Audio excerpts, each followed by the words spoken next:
rather easily because you do build underground. So grape receival area is there. That's where the grape arrive, where they're sorted.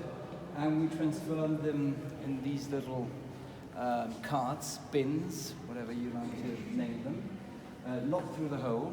That's just for emergency, but we have a small lift, it's not that small actually, where we can transfer the grapes on top of the tanks and not use any pumps for the transfer of the grapes.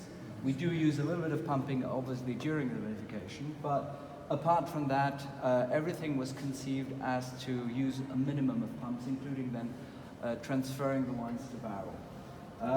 The tank shape is also a result of Maurizio and Hikaru's imagination.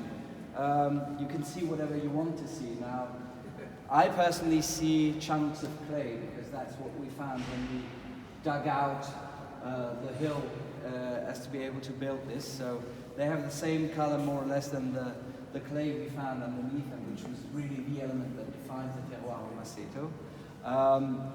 One can see a rock, one can see a sort of unpolished iron, whatever one wants. Don't be afraid, inside the shape is slightly different. It's slightly easier to work with. Concrete is something we're coming back to because we like the idea of having something a little bit more insulated to do the vinification, because after all, in order to do red wines, you need slightly higher temperatures, so you might as well have a material that holds temperature more naturally.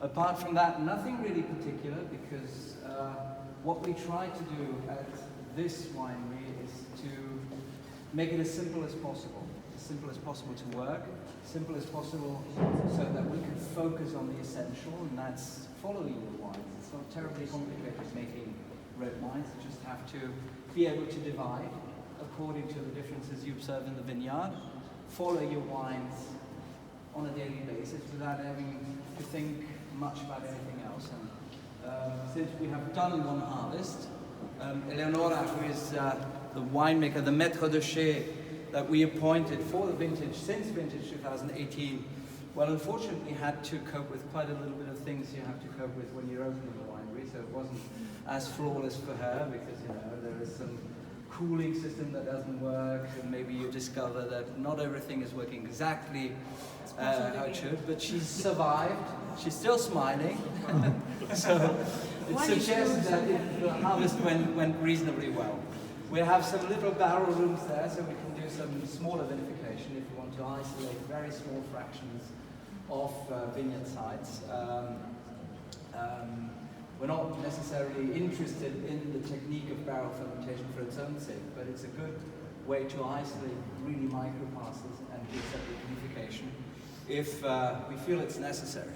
And it's good workout for the winemaker as well.